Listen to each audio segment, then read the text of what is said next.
시간이 되었으므로 하나님 앞에 주일 오전 예배를 올려드리겠습니다. 다 함께 자리에서 일어나셔서 우리를 예배로 부르시는 하나님 앞에 나아가겠습니다.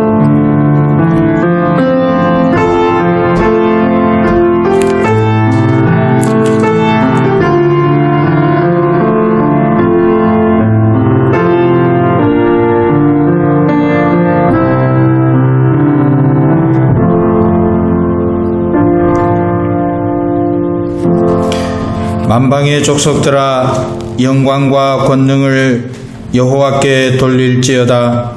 여호와께 돌릴지어다. 여호와의 이름에 합당한 영광을 그에게 돌릴지어다. 예물을 가지고 그 앞에 들어갈지어다. 아름답고 거룩한 것으로 여호와께 경배할지어다. 아멘. 전능하신 하나님, 주님을 사랑하는 백성들이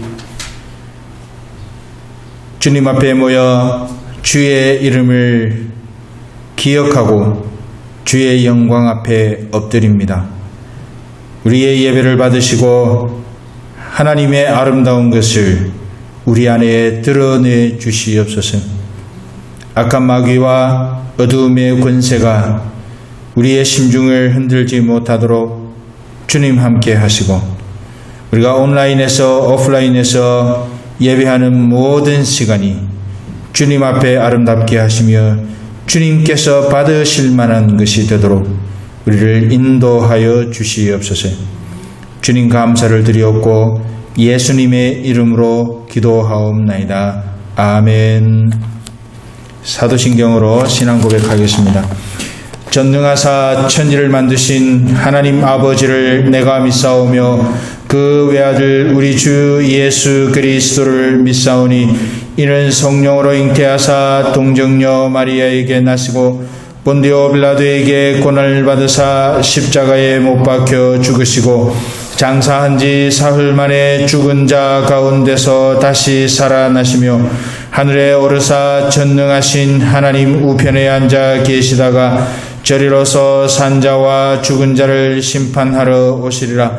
성령을 믿사오며 거룩한 공예와 성도가 서로 교통하는 것과 죄를 사하여 주시는 것과 몸이 다시 사는 것과 영원히 사는 것을 믿사옵나이다. 아멘. 시편의 말씀을 우리가 함께 봉독합니다. 시편 5편 1절부터 7절까지의 말씀을 우리 예배 중에 교독하겠습니다. 시편 5편 1절부터 7절까지의 말씀입니다. 여호와여 나의 말에 귀를 기울이사 나의 심사를 통촉하소서. 나의 왕 나의 하나님이여 나의 부르짖는 소리를 들으소서. 내가 주께 기도하나이다. 여호와여 아침에 주께서 나의 소리를 들으시리니 아침에 내가 주께 기도하고 바라리이다. 주는 죄악을 기뻐하는 신이 아니시니 악이 주와 함께 유하지 못하며 오만한 자가 주의 목전에 서지 못하리이다. 주는 모든 행악자를 미워하시며 거짓말하는 자를 멸하시리이다. 여호와께서는 피 흘리기를 즐기고 속이는 자를 싫어하시니이다. 함께 봉독합니다. 오직 나는 주의 풍성한 인자를 힘입어 주의 집에 들어가 주를 경외함으로 성전을 향하여 경배하리이다. 아멘. 우리가 시간에 지난 한 주간을 돌아보면서 사죄를 구하는 회개의 기도를 하나님 앞에 올려드리겠습니다. 하나님의 성령의 감동으로 깨닫게 해주시는 바를 따라 우리가 하나님 앞에 사죄를 구하고 또 하나님의 용서를 구하고 하나님의 고치심과 회복을 구하는 기도를 함께 올려드립니다. 함께 기도하겠습니다. 하나님 아버지 감사합니다. 하나님이여 우리를 주님 긍휼히 여겨주시고 하나님의 크신 은혜로 우리를 붙잡아 주시며 우리를 하나님의 능력을 따라 인도하시며 하나님의 정결하게 하심을 따라 우리가 정결한 심령이 되어 주 앞에 나아갈 수 있도록 주여 도와주시옵소서. 하나님 아버지 감사합니다. 하나님 아버지 고맙습니다.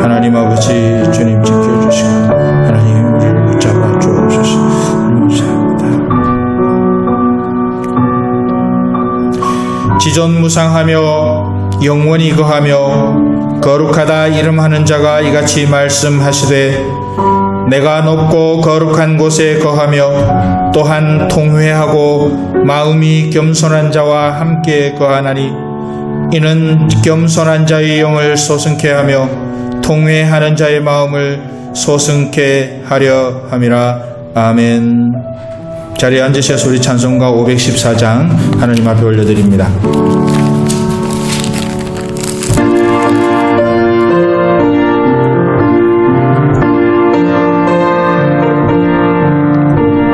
누가 죄를 따라 섬기려는가?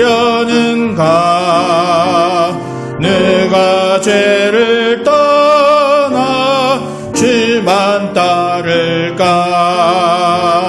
누가 주를 섬겨 남을 구할까? 누가 주의 뒤를 따라가려나? 부르심을 받아 주의 은혜로 주를 따라가네. 주만 따르네. 세상 영광 위해 따름 아니요 계신 사랑이네. 주만 따르고 주가 내려주신 은혜 힘입어 주의 뒤를 따라 힘써 일하네. 부르심을 받아 주의 은혜로 주를 따라가네. 주만 따르네. 환난 핍박 많고 원수 강하나 주의 용사도 힘이 강하니 누가 능히 이겨 넘어뜨리랴. 변함없는 진리 승리하리라. 기쁜 찬송하며 주의 은혜로 주를 따라가네. 주만 따르네. 아멘. 이 시간에 우리 김대열 장로님 대표해서 기도하시겠습니다.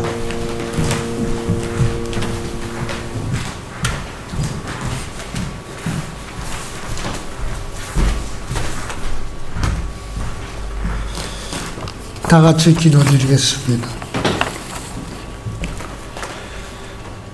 아버지 하나님 사랑합니다. 사랑하고 또 사랑합니다.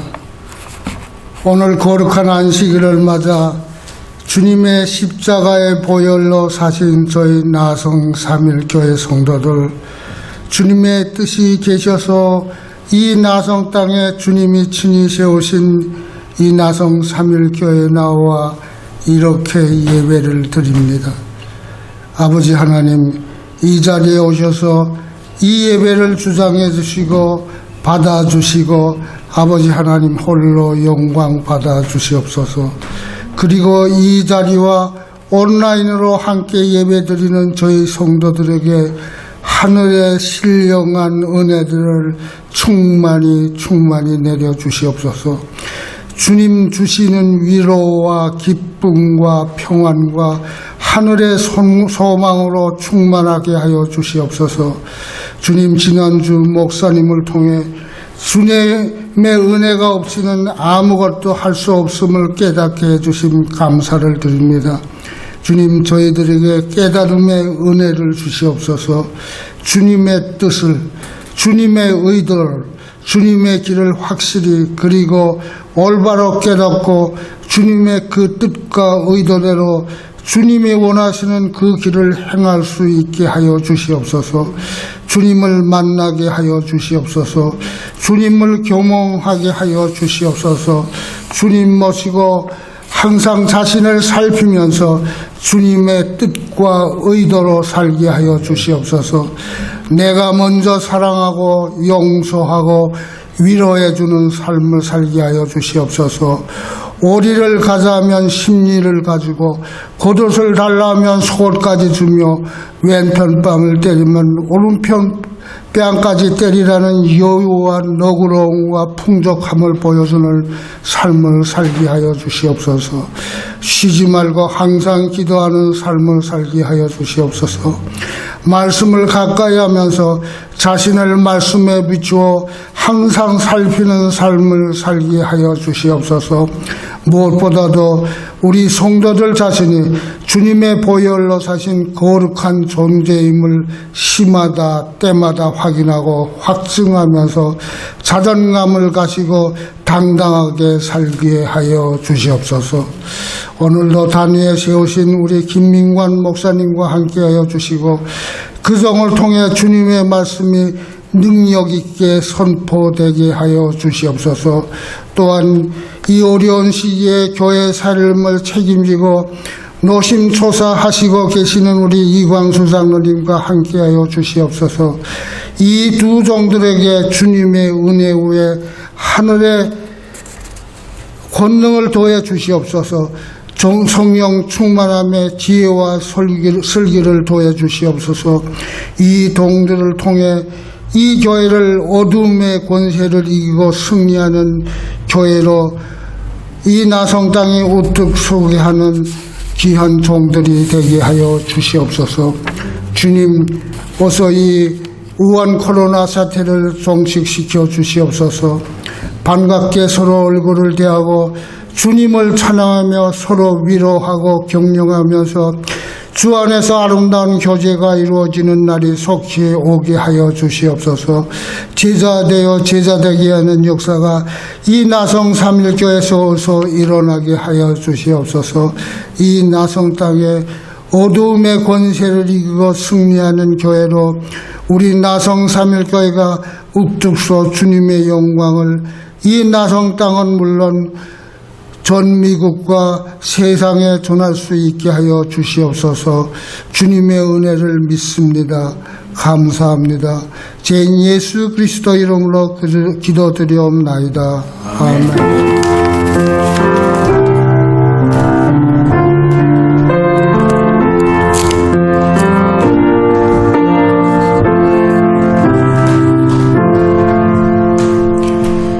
하나님의 말씀은 두 군데입니다. 요한복음 6장 36절과 7장 15절부터 17절까지 두 군데를 우리가 한 목소리로 봉독하겠습니다. 다 함께 한 목소리로 봉독합니다.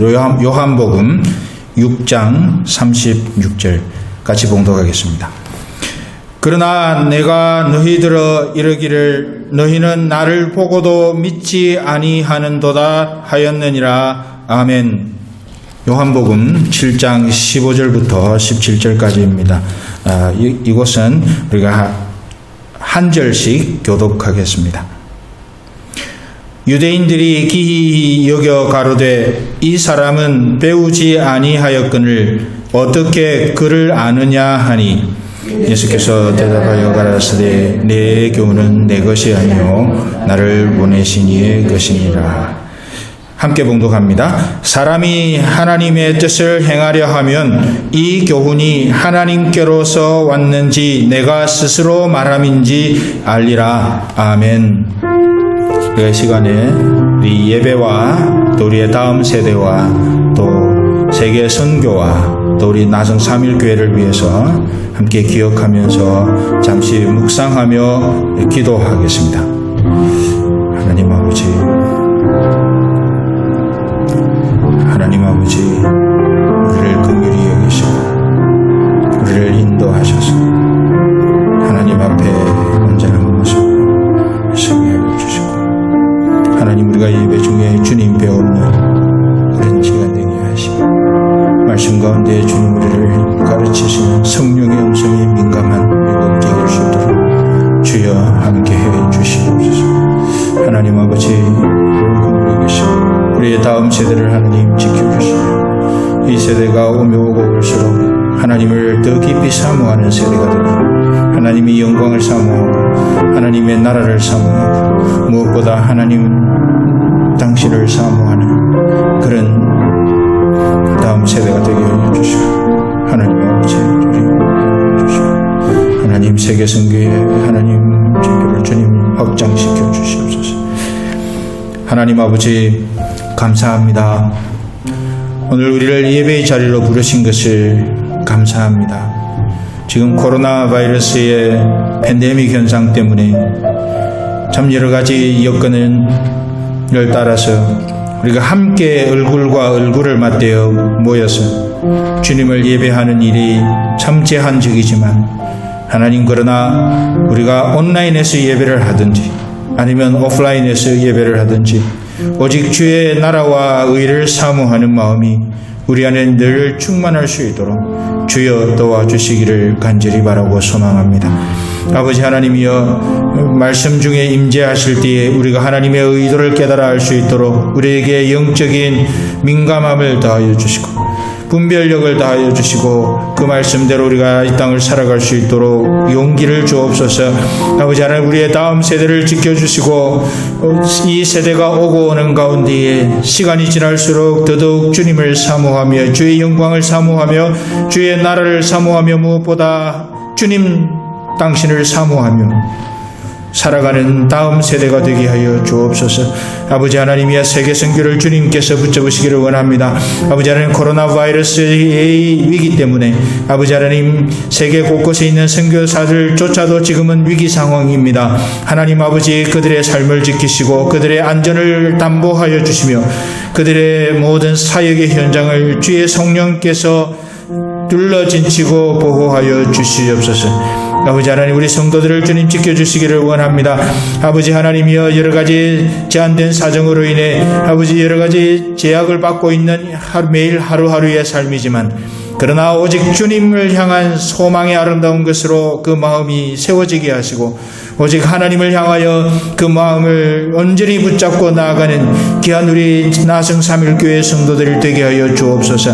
아버지 하나님, 무엇보다 성도들의 건강을 지켜주시기를 원합니다. 아버지 하나님이여, 코로나 바이러스의 흔적조차도 우리 성도들을 침노하지 못하도록 주님 함께해 주시고 아버지 하나님, 그런 중에서라도 안전을 지켜주시며 모든 육신의 상태가 하나님 앞에서 온전함으로 세워지는 그런 하나님의 은혜를 경험하는 그런 시기가 될 수 있도록 우리 성도들을 지켜주옵소서. 하나님 아버지 감사합니다. 하나님 고맙습니다. 이 시간도 주님 우리 안에 함께해 주옵소서. 예수님의 이름으로 기도하옵나이다. 아멘. 사랑하는 성도 여러분, 우리는 지금 계속해서 이 주일 오전 예배 시간에 하나님과 동행하는 삶의 각양 모습이 어떠해야 하는지, 하나님과 동행하는 삶에 필요한 요소들에는 어떤 것이 있는지 우리가 살펴보고 있습니다. 오늘은 특별히 요한복음 6장 36절과 7장 15절부터 17절까지의 말씀을 통해 우리가 예수님을 왜 따르는가, 이런 질문을 드리면 수많은 사람들이 그걸 말씀이라고 하십니까? 하고 되물을 수도 있습니다. 왜냐하면 우리 예수님을 따르는데 이유가 있습니까? 우리가 구원받았고 또 우리가 하나님의 은혜를 입었으니 우리가 예수님을 따르는 것은 당연하지 않습니까? 그렇게 대답을 하실 수도 있을 것입니다. 그러나 우리가 이 부분을 좀 더 세밀히 살펴보면서 우리가 도전을 받고 우리가 앞으로 어떤 모습으로 예수님을 따르는 존재가 되어야 할지 우리가 한 번쯤 생각해보고 다짐하고 결단하는 그런 시간이 될 수 있기를 바랍니다. 계속해서 우리는 영적 분별력에 대해서 살펴볼 때에 우리가 이 영적 분별력이라고 하는 것과 관련해서 한 가지 중요하게 기억해야 할 것이 있습니다. 그것은 이 영적 분별력은 공부를 하거나 책을 읽거나 아니면 훈련을 통해서 사람이 스스로 만들어낼 수 없다는 것입니다.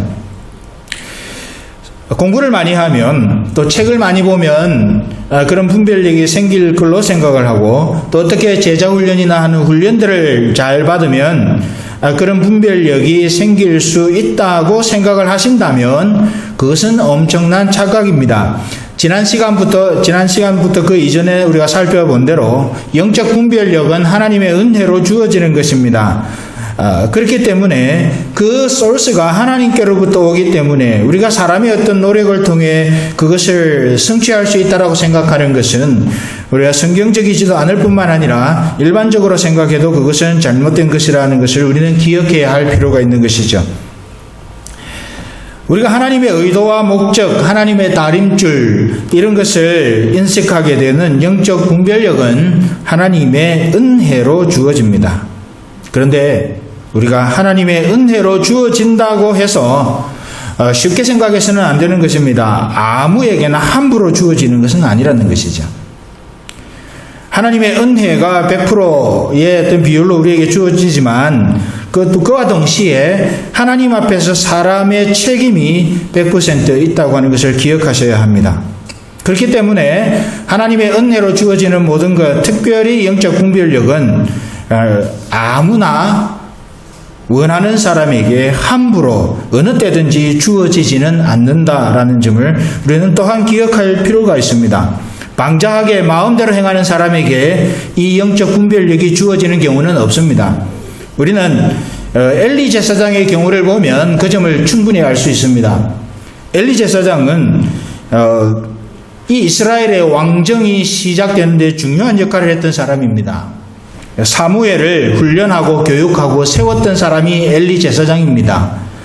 그런데 이 엘리 제사장이 방자했습니다. 하나님을 인식하지 않았습니다. 그래서 어떤 일이 있었습니까? 이 자녀들이 그 이스라엘 백성들이 제사 지낸 고기를, 원래 그 고기는 제사장들이 먹도록 그렇게 규정이 되어져 있는데 그 고기 중에서 좋은 고기를 먹기 위해서 새살 갈고리로 이 제사를 하고 있는데 새살 갈고리로 그 고기를 끌어다가 먹는 일이 있었습니다. 그리고 급기야는 주의 전에서 봉사하는 사람들을 유린하는 일도 있었습니다.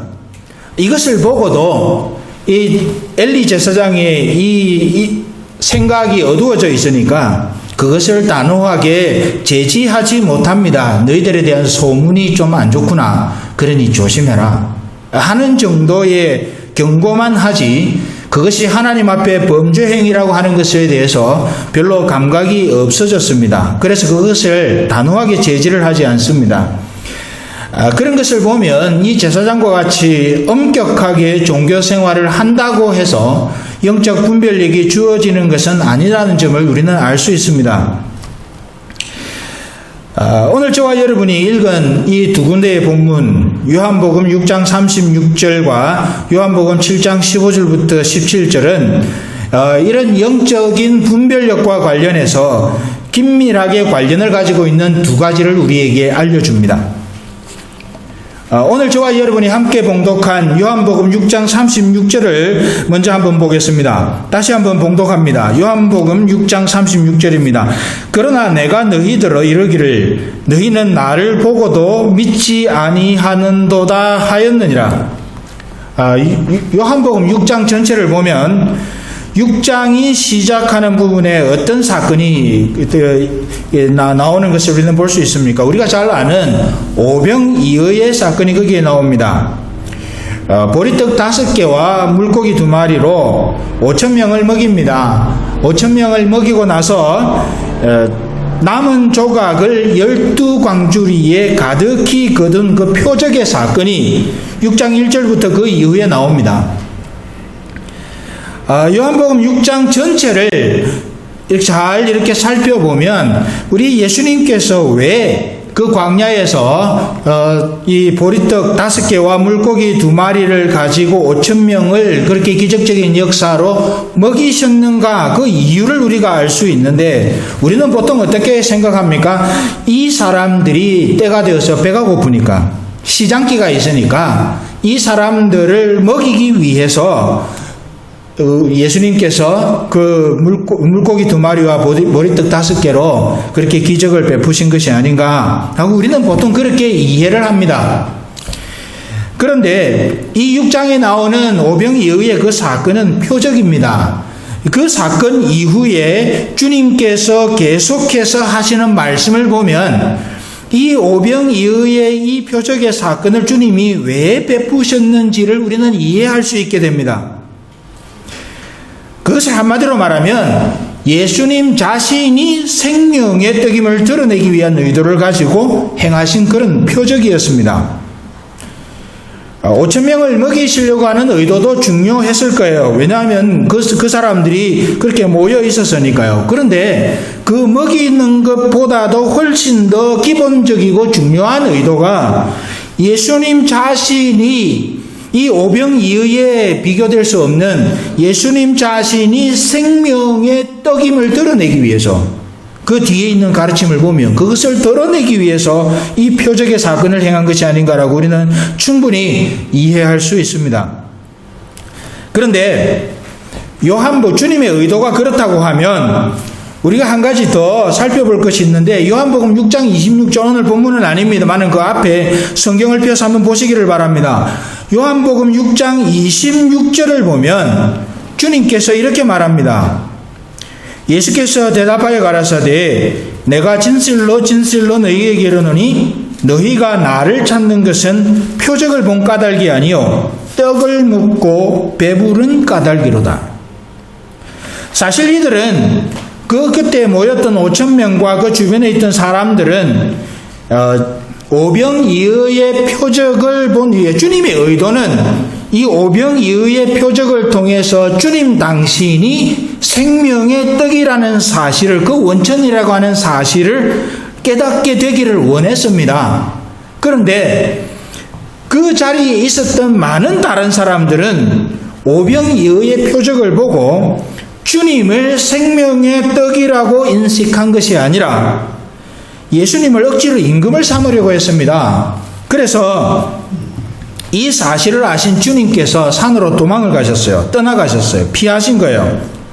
그러자 이들은 주님이 갑자기 없어졌으니까 자기들에게 그런 기적을 베푸셨던 그분이 갑자기 없어졌으니까 주님이 어디 가셨는지를 막 찾아 돌아다니는 겁니다.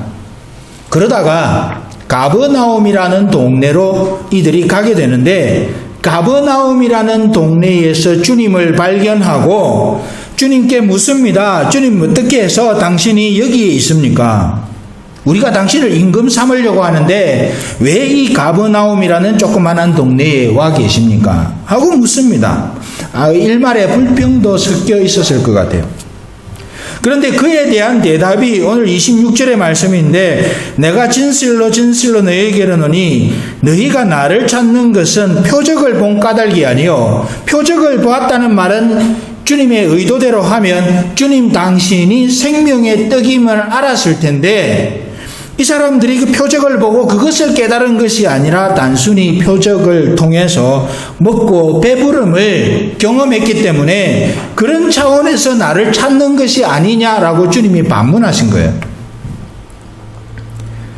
그 이후로도 계속해서 주님은 영생이 무엇인지 그리고 생명의 떡이 무엇인지에 대해 그 자신이 그렇다고 하는 사실을 자세히 설명하지만 이들은 끝까지 한결같이 주님의 의도를 파악을 못합니다. 그래서 결국은 어떻게 합니까? 이 사람들이 주님을 떠나갑니다. 뭐가 문제죠? 왜 이 사람들은 오병이어의 표적에 이어서 그렇게 주님이 계속해서 생명의 양식에 대해서 설명하고 있는데도 그것을 의식하지 못합니다. 왜 그럴까요? 그러다가 결국에는 예수님을 떠납니다. 주님을 떠나요. 그것은 다름 아니라 이 사람들의 의도가 6장 36절과 그 6장 전반에서 말하고 있는 주님이 밝혀주고 있는 것과 같이 이들의 의도가 주님을 생명의 떡으로 인식한 것이 아니라 주님을 통해서 먹고 배부른 것에 그 강한 이미지가 생성되어 있었기 때문입니다. 주님 따라다니면 저분 따라다니면 우리가 뭔가 이익이 있겠구나. 저분 따라다니면 우리가 배고플 때는 늘 배부를 수 있겠구나. 저분 따라다니면 우리가 뭐 힘들 때에 도움을 얻을 수 있겠구나. 그렇게 생각하고 따라갔는데 주님은 계속해서 그런 이야기를 하시기보다 생명의 떡이 어떻고 또 이 십자가에 죽으실 것에 대한 그런 일들을 자꾸 이야기를 하니까 이들은 여기에는 소망이 없겠구나. 우리가 뭐 저 사람 따라다닌다고 우리가 배부를 일이 없겠구나. 어쩌다 한번 그랬지. 앞에 그 오병이어의 사건은 어쩌다 한번 그런 것이지. 그러면서 이들은 주님을 떠나갑니다. 인간적인 필요에 민감한 그들의 태도가 사실은 주님을 주님으로 알아보고 생명의 양식을 생명의 양식으로 알아보는 분별력을 막아버렸기 때문에 그들이 그런 것입니다. 영적 분별력이 없어진 겁니다. 구원의 은혜에 대한 감격은 사실은 우리가 좀 기본적으로 성도라면 가지고 있게 되는데 그것과 관련해서 좀 더 부가적으로 설명을 드리면 이렇습니다. 오늘날 우리의 모습을 볼 때에 많은 사람들에게 당신 왜 예수님을 따릅니까? 왜 예수님을 그리스도인이 되었습니까? 왜 예수님을 믿으십니까? 또 현실적으로 말해가지고 왜 교회 다니십니까? 이렇게 질문을 해보면 사람들이 어떻게 대답할까요?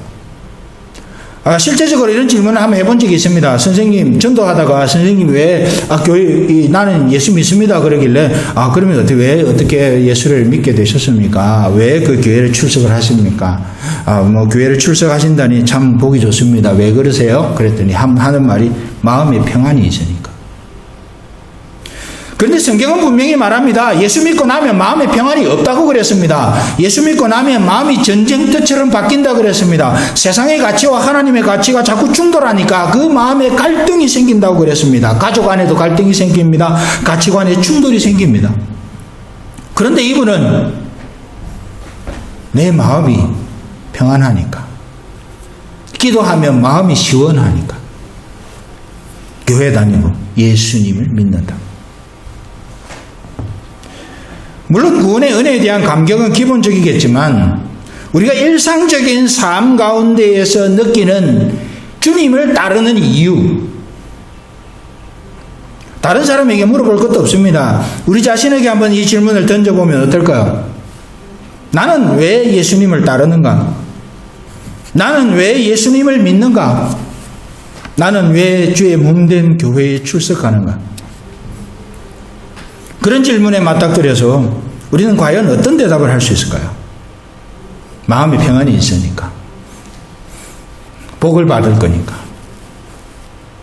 예수님이 내 삶을 인도해 주실 거니까, 구원받은 은혜에 감격해서라고만 말하기에는 이미 다른 것들이 우리 안에 많이 들어와 있습니다. 예수님의 십자가의 보혈로 죄와 허물로 죽었던 우리를 구원해 주셨기 때문에 그 구원에 대한 감격 때문에 내가 지금 예수님을 따르고 있다고, 그것은 한낱 우리의 지나간 기억 속에서나 존재할 법한 그런 상황이 이미 되어버렸다는 겁니다.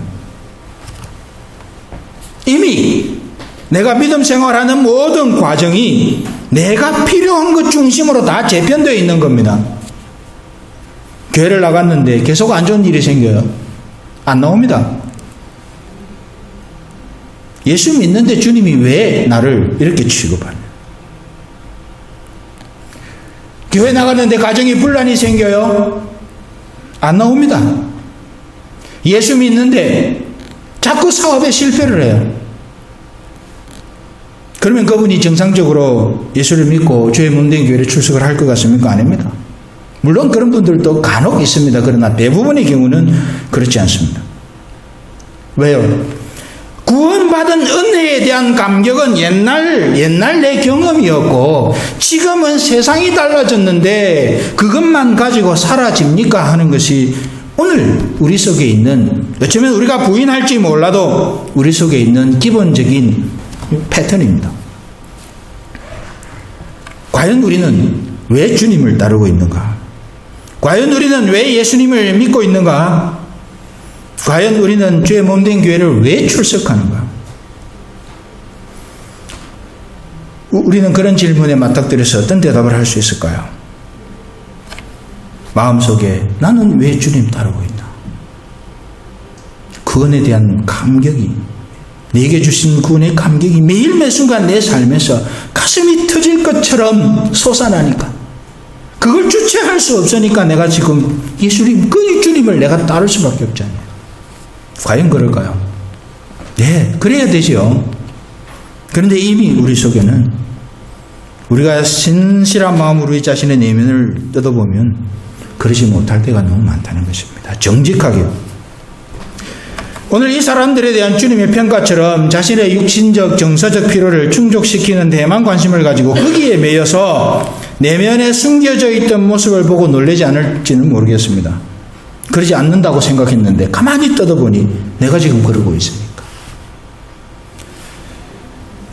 이 사람들에게 영생과 생명의 뜻에서 계속 말씀하는데 그게 마음에 안 드니까 많은 사람들이 예수님을 떠난 거지요. 그래서 주님께서 제자들에게 묻습니다. 12제자들에게 이렇게 물어요. 너희도 가렸느냐? 너희도 떠날래? 그때 베드로가 어떤 대답을 합니까? 영생의 말씀이 주께 이사오니 6장에 보시면 이 말씀이 있어요. 영생의 말씀이 주께 있사오니 우리가 누구에게로 가오리까? 우리가 주는 하나님의 거룩하신 자인 줄 알고 믿고 알았사옵나이다. 우리가 어디로 가겠습니까? 여기에 영생이 있는데. 여러분, 베드로의 이 고백이 우리의 믿음의 여정길에서 어디를 가든지 어디에 있든지 언제든지 영적 분별력을 가지고 내어보일 수 있는 우리의 진실한 고백이 될 수 있기를 소망합니다. 영생의 말씀이 주께 있사오니 우리가 누구에게로 가오리까? 우리가 주는 하나님의 거룩하신 자인 줄 믿고 알았사옵나니 우리가 어디로 가겠습니까? 베드로의 고백이 아니라 우리의 진실한 고백이 되어서 우리의 삶의 매 순간에 이 고백이 현실화되어서 나타나는 은혜가 저와 여러분들에게 있기를 원합니다.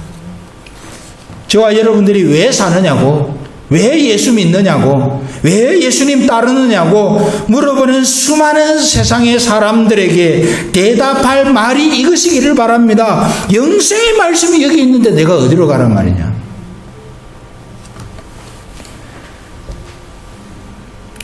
이런 고백을 간직한 저와 여러분 모두가 될 수 있기를 바랍니다. 또 하나 영적인 분별력과 관련해서 중요한 우리의 태도는 하나님의 뜻을 행하고자 하는 것입니다. 오늘 요한복음 7장 15절부터 17절까지를 보면 우리 주님께서 이와 관련해서 우리에게 중요한 교훈을 하고 계십니다. 영적 분별력은 그 마음에 주님을 추구하는 태도를 가진 사람. 그 다음에 두 번째는 하나님의 뜻을 행하고자 하는 것입니다. 15절부터 17절 사이를 보면 특별히 17절에 이렇습니다. 사람이 하나님의 뜻을 행하려 하면 이 교훈이 하나님께로서 왔는지 내가 스스로 말함인지 알리라. 그런데 이 말씀이 좀 어렵게 되어 있어요. 내가 하나님의 뜻을 행하려 하면 이라는 말이 우리로 하여금 이해력을 자꾸 반감시킵니다. 하나님의 뜻을 행하려 하면 이라는 말이 무슨 말일까요? 순종하려 하면.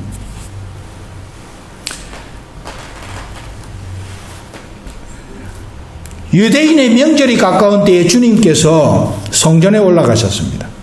그리고 거기서 가르치셨습니다. 거기에 모였던 많은 유대인들이 그 가르침을 듣고 놀랍니다.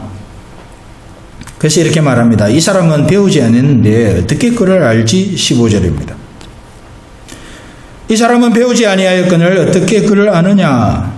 아주 기이 여깁니다. 무슨 말인가 하면 이 사람은 목수의 아들로 태어났고 별로 시골 구석에서 나사렛 시골 구석에서 자랐고 그렇기 때문에 별로 배운 것도 없는데 어떻게 이런 가르침을 성전에서 줄 수 있는가 하는 그런 이야기입니다. 그때에 우리 주님께서 하신 말씀이 17절의 말씀. 사람이 하나님의 뜻을 행하려 하면 이 교훈이 하나님께로서 왔는지 내가 말함인지 알리라. 이 말씀은 바로 그런 말입니다. 순종해보면 그 교훈의 출처를 알게 될 것이라는 거죠. 순종해보면 분별력이 생긴다는 말입니다. 우리는 여기서 한 가지 중요한 사실을 발견하게 됩니다. 그건 뭔가 하면 세상 영적 지식은 세상 지식과는 달라서 순종하려는 태도가 그것을 분별하는 데 대단히 중요하다는 것입니다. 세상에서는 객관적인 지식의 습득이 중요합니다. 어떤 종류이든지 지식을 습득하면 돼요. 그런데 영적인 지식과 관련해서는 우리가 그 습득하는 것 위에 그 기초에 뭐가 있어야 되나 하면 순종하려는 태도가 있어야 말씀이 분별이 됩니다. 요한복음 7장 17절에서 주님이 선언하는데 순종하려 하면 그 분별력이 생긴다는 거죠. 그러므로 성경을 읽고 묵상할 때에 중요한 것은 단순하게 성경을 읽어서 알게 되고 성경 지식을 늘려가고 하는 것이 아닙니다. 성경을 열심히 읽는 분들이 착각하지 말아야 될 것이 바로 이것입니다. 주님에 대해서 하나님은 이런 분이야 라고 아는 것이 중요하지 않다는 겁니다. 성경에서 말하고 있는 하나님의 의도를 순종할 의도를 가지고 이 말씀을 묵상하는가 하는 것입니다. 그 순종할 의도가 없이 묵상하는 사람들이 대표적으로 철학자들입니다. 철학자들은 성경을 갈기갈기 난도질해서 이것이 맞는 말이냐 틀린 말이냐, 이건 역사적으로 신빙성이 있는 말이냐 없는 말이냐는 것을 분별하는 데에 쾌감을 느끼는 사람들이 그런 사람들입니다. 많은 신학자들 중에서도 철학의 영향으로 그런 식의 그런 방식으로 신학을 하는 사람들이 있습니다. 이게 진리냐 아니냐의 중요한 그 분별을 위해서 성경을 읽는 사람들이 있어요. 그러나 하나님께서 말씀하시는, 주님께서 말씀하시는 것은 성경을 읽으려면, 성경의 교훈을 들으려면 하고 있는 그 가져야 할 태도가 무엇인가 하면 순종하려고 하는 의도를 갖고 이걸 보고 있는가. 그렇기 때문에 단순히 성경을 읽고 성경을 내가 얼마 읽었다, 10독했다, 100독했다 이게 중요한 게 아닙니다. 과연 하나라도 그 안에 있는 하나님의 의도와 목적을 순종하며 내가 살아가고 있는가? 그 의도가 있는가? 순종하려는 태도를 가지고 전에도 말씀드렸지만 말씀하옵소서 종이 듣겠나이다. 성경을 분석하려고 애를 쓰지 말고 주님 주의 영생의 말씀입니다. 내가 순종하겠습니다. 주님, 내가 이 말씀을 볼 때에 주님 내게 말씀하시고 내게 조명하여 주셔서 내가 순종하며 살아갈 수 있도록 도와달라고. 그게 이 성경을 읽을 때의 바른 태도입니다. 그래서 하나님의 의도를, 그래야 하나님의 의도가 분별이 되는 거예요. 성경은 여러 가지 역사적인 사건들로 또 여러 가지 양식의 다큐멘터리지만은, 그러나 우리는 이것이 하나님의 말씀이라고 하는 사실에, 그 사실을 가슴에 간직하고 어떻게 하면 순종할 수 있을까? 부흥에 대해서 몇 번에 걸쳐서 살펴보고 있지만, 부흥이 일어날 때, 하나님이 주시는 부흥이 일어날 때 중요한 포인트 가운데 하나가 이것입니다. 말씀을 하나님이 주신 것으로 인정하는가 하는 것입니다. 이 말씀을 하나님이 주신 것으로 인정하는 그곳에 하나님이 주시는 부흥의 역사가 있습니다. 하나님이 주신 것을 인정한다는 말은 순종할 의도를 갖고 있는 거예요. 성경이 회개하라 그러면 회개해. 성경이 이것이 죄다 그러면 죄인 거예요. 성경이 이렇게 하는 것이 이분이 하나님이시다 그러면 그분이 내 마음속에서 작동해야 돼. 그 의도가 없는 것은 1000번, 10,000번 성경을 읽어도 아무 소용이 없습니다. 예를 들면 이런 것으로 얘기할 수 있습니다. 설교자는 설교를 위한 설교를 하면 안 됩니다. 설교자 자신이 먼저 말씀을 준비할 때에 순종하려는 태도를 가지고 설교를 준비해야 합니다. 자기의 현학적인 지식을 자랑하기 위해서 설교를 하면 안 됩니다.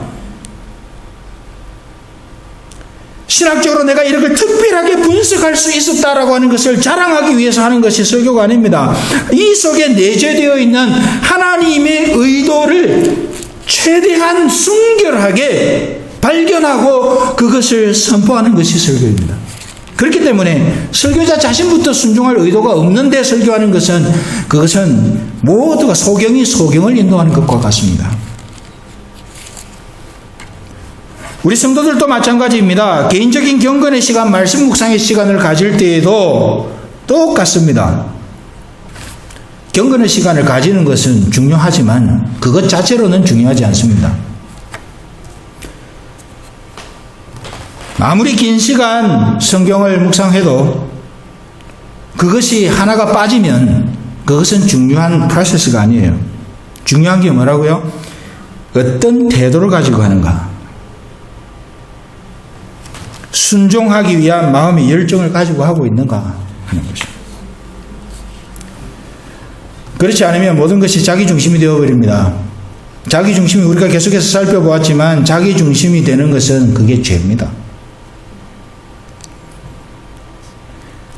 자기중심이 되는 것이 무슨 문제냐, 인본주의로 되는 것이 무슨 문제냐라고 반문하시겠지만, 그러나 자기중심이 되어버리는 것은 하나님을 대적하는 것입니다.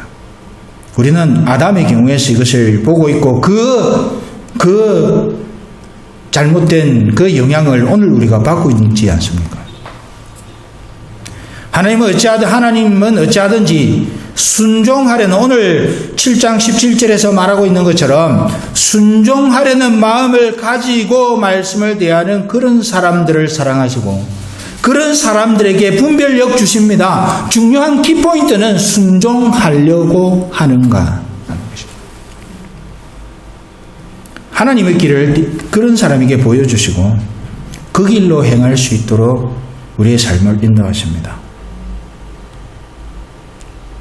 그런데 이런 것이 어디에서 나옵니까? 주님과의 친밀한 교제의 관계에서 나옵니다. 오늘 아침에 설교를 다시 한번 준비를 하다가 글을 하나 읽은 것이 있습니다. 당신이 천국이 좋은 이유가 무엇입니까? 왜 천국 가기를 그렇게 원하십니까? 천국이 좋은 것은 금, 은, 보화가 영원히 살 수 있는 환경이 거기에 있기 때문이 아니라 나를 위해 십자가를 지신 주님이 거기 계시기 때문입니다. 수정같이 맑은 금은 보화의 12진주문, 이게 중요한 게 아니라는 이야기입니다. 그것이 아름다운 이유는 주님이 거기 계시기 때문에, 하나님이 그곳에 주권자로 계시기 때문에, 우리가 그분을 경배하고 그분과 함께 하는 것이 그 분위기가 천국이기 때문에 우리는 그렇기 때문에 천국을 사모하는 것입니다. 내가 이 땅에서 너무 고생하기 때문에 눈물도 없고 고통도 없고 힘든 것도 없기 때문에 내가 이 세상을 어떻게 하면 피해갈 수 있지? 내 스스로는 죽지는 못하니까. 죽고 난 이후에 그런 곳에라도 가야 내가 보상받을 수 있지 않느냐? 아니요. 물론 그것이 없는 것은 아니지만 천국이 우리에게 중요한 것은 주님이 거기 계시기 때문에, 천국이 우리의 소망이 되는 것은 주님이 거기 계시기 때문에. 왜요? 주님 거기 계시고 우리가 주님과 친밀한 교제 가운데 죄가 없이 주님과의 그 주님이 창조하셨을 그때의 모습으로 주님과 깊은 교제를 나눈 그곳에 뭐가 있습니까? 자발적인 순종이 있습니다. 하나님이 무엇을 말씀하시든 장애물이 없이 기쁨과 감사로 순종함이 있습니다. 또 그 순종함을 주님은 귀히 보십니다. 선순환이, 영적인 선순환이 일어나는 것이 천국입니다. 그러기에 우리는 하나님 앞에 오늘 말씀처럼 순종하려고 하는 태도를 가지고 하나님의 말씀을 대할 뿐만 아니라 그분의 나라를 소망하는 일이 우리에게 있어야 하리라고 여겨집니다. 또한 오늘 6장 36절의 말씀처럼 그것을 방해하는 것이 무엇인가 하면 내 욕심입니다. 내가 원하는 것입니다. 당장 내 필요입니다. 영적인 문제는 그렇다더라도 정서적으로 육신적인 필요를 어떻게 좀 공급받아 볼까 하고 주님을 따르는 것은 잘못됐다라는 것이죠. 우리가 그런 하나님 앞에 순결한 마음을 가지고 하나님을 온전히 바라보며 하나님과 긴밀한 관계를 유지하고 하나님을 영화롭게 함으로 또 우리가 하나님 기뻐하시는 신앙 고백을 가지고 어디를 가든지 언제든지 어디서든지 우리가 하나님의 자녀된 것을 기쁨으로 드러내고 선포하면서 주님 오실 때를 바라보고 마라나타를 외치면서 이 땅을 아름답게 살아가는 그런 저와 여러분 모두가 다 될 수 있기를 간절히 바랍니다. 이 말씀 기억하면서 기도하겠습니다. 아버지 하나님 감사합니다. 아버지 하나님 고맙습니다. 우리에게 하나님 생명의 떡이 되신 것, 아버지 하나님 우리를 인도하시는, 우리가 죄와 허물로 인해 죽었던 자들임에도 불구하고 우리를 긍휼히 여기시는 주님 감사합니다. 하나님 우리가 언제든지 어디서든지 무엇을 하든지 어디로 가든지 주님의 의도와 목적에 순종하며 살아가기로 매일 매순간 결단하며 우리의 걸음을 옮겨가는 우리 모두가 되게 하여 주시옵소서. 하나님 아버지 감사합니다. 하나님 아버지 고맙습니다. 예수님의 이름으로 기도하옵나이다. 아멘. 찬송가 518장 부르면서 준비하신 예물을 하나님 앞에 드리겠습니다.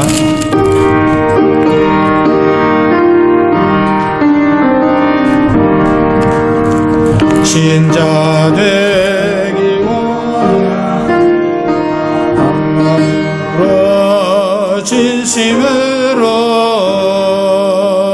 신자 되기 원합니다.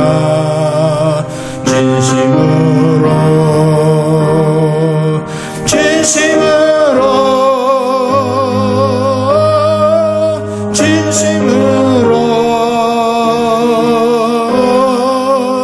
신자 되기 원합니다. 진심으로 사랑하기 원합니다. 진심으로 사랑하기 원합니다.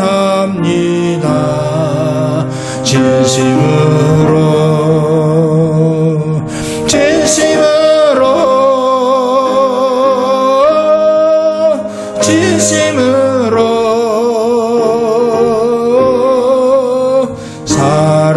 사랑하기 원합니다. 진심으로 거룩하기 원합니다. 진심으로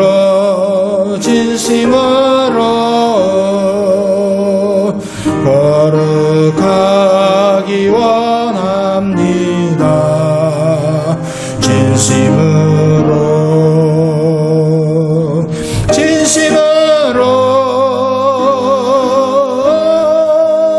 진심으로 거룩하기 원합니다. 진심으로 예수 닮기 원합니다. 진심으로 예수 닮기 원합니다. 진심으로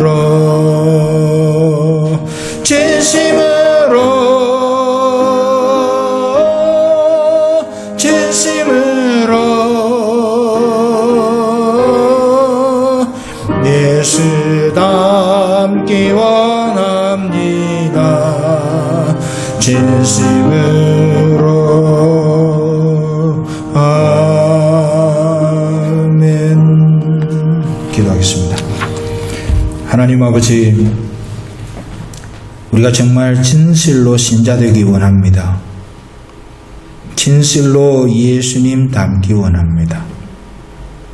우리를 참 신자 되게 하셔서 이 땅을 살아가는 동안 하나님의 뜻과 의도를 분별하고 거기에 순종함으로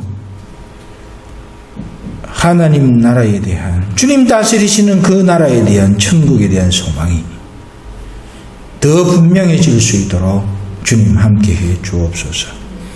이 땅을 살아가는 동안에 우리의 생명이 연장될 수 있도록 필요한 것을 시마다 때마다 채우시는 것을 감사합니다. 아버지 하나님, 그 은혜를 기억하며 주님 앞에 예물 드렸습니다. 예물 드린 손길을 축복하시고 이 손길이 가는 곳마다 하나님의 은혜가 드러나게 하시고 너무 부해서 하나님을 부인하지도 않도록 도와주시고 너무 궁핍해서 하나님 세상으로부터 조롱받는 일이 없도록 주님께서 인도하셔서 그 손을 통해, 그 걸음을 통해 주의 영광이 드러날 수 있도록 도와주옵소서. 하나님 아버지, 오늘 예물을 수전하는데 수정된 여종을 주님 지켜주시고 그 여종의 몸의 상태를 아시는 하나님께서 그 건강을 주님 돌보아 주시며, 아버지 하나님, 그로 인해 마음이 피폐해지는 일이 없도록, 아버지 마음에 힘든 일이 없도록 주님 영육간에 주님께서 안보하여 주시옵소서. 아버지 하나님 감사합니다. 예수님의 이름으로 기도하옵나이다. 아멘. 자, 다 함께 자리에서 일어나셔서 내는 주의 영광을 보내 찬양하겠습니다.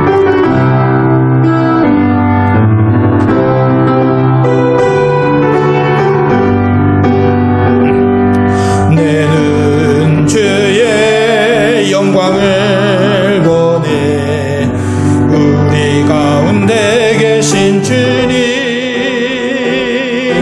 그 빛난 영광 온 하늘 덮고 그 찬송 온 땅 가득해.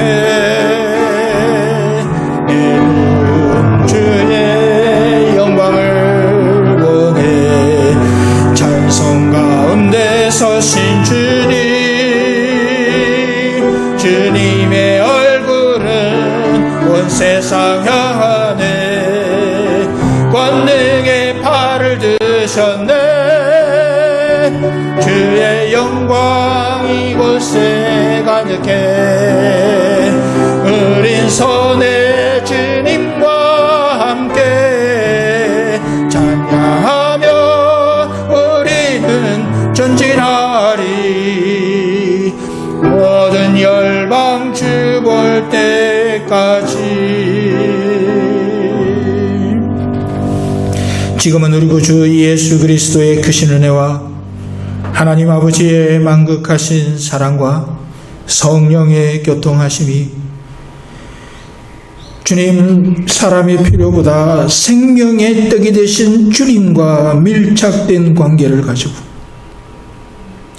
매일 매순간 주님이 말씀하시는 그것에 순종하기로 결단하며 그렇게 살아가기를 소망하는 이 자리에 모인 사랑하는 주의 백성들과 온라인에서 함께 예배하는 모든 성도들 머리 위에 지금으로부터 영원토록 항상 함께 있을지어다. 아멘.